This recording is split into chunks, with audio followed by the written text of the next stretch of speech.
there isn't a better place to start than the transfer that everyone's talking about, which is Florian Wirtz. There's been lots of reports suggesting that Liverpool have had 2 bids rejected, with the latest one being a £109 million offer. I know that transfers of this nature are complex because we're dealing with a lot of money here, but should we be relaxed about this transfer? Should we be a bit concerned maybe? Because I think a lot of Liverpool fans remember the last time the club bid £100 million for a player, and that was Moises Caicedo. And we all know how that debacle turned out because Chelsea eventually landed the player. So, yeah, how concerned or relaxed should we be?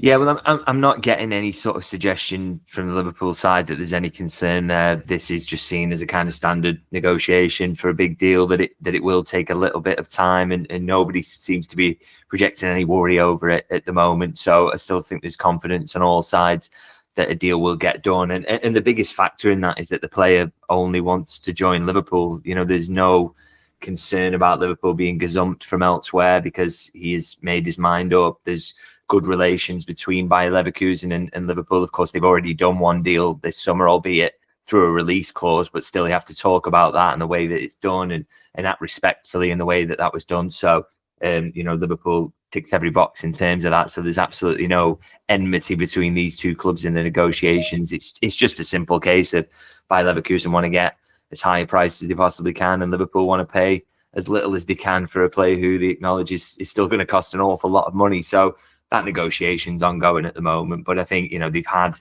a bid rejected recently, and I think it's just about the makeup of the add-ons and how achievable they are, what amount of the deal is guaranteed in cash and what amount is in add-ons. But you know, these are sort of, I wouldn't say small issues, because deals can be held up and be parked on the basis of these issues. But Liverpool went into this with their eyes wide open in terms of knowing how much it was going to cost and that they were going to have to smash their transfer record to get this over the line. So I don't think it's caught them by surprise. It's just, as I say, just trying to get the best deal possible. And I think that the biggest difference to, say, a Caicedo, which I've seen the concerns and the comparisons to, is that, of course, in that situation, it was very much Liverpool were coming to the party late. You know, they hadn't done enough work on that deal. They just sort of sensed an opportunity and went in there at the last. But by that point, the player had pretty much given his word to Chelsea, and he didn't want to go back on that. So they were never in the driving seat for that, even though they had a bid accepted before Chelsea, because they didn't have the player on board. Whereas this is the complete opposite.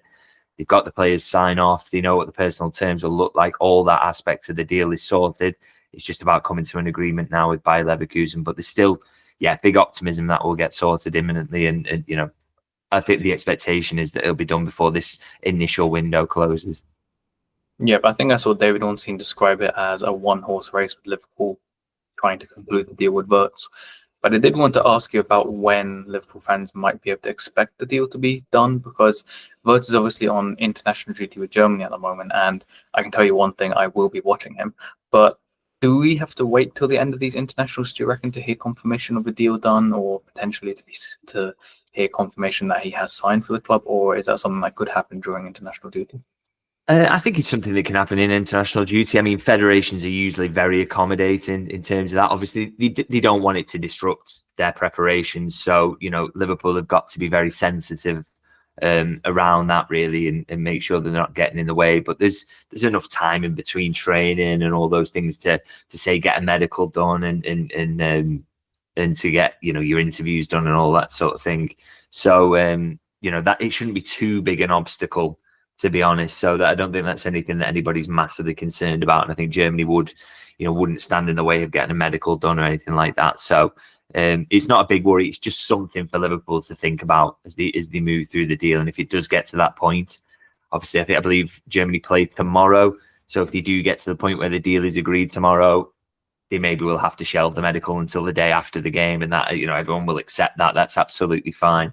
But yeah, the ambition is to get this done in that first transfer window. So obviously, they've only got a week left of that now. You know, they've got enough time to get it done, and I'm sure Germany will allow them to do that.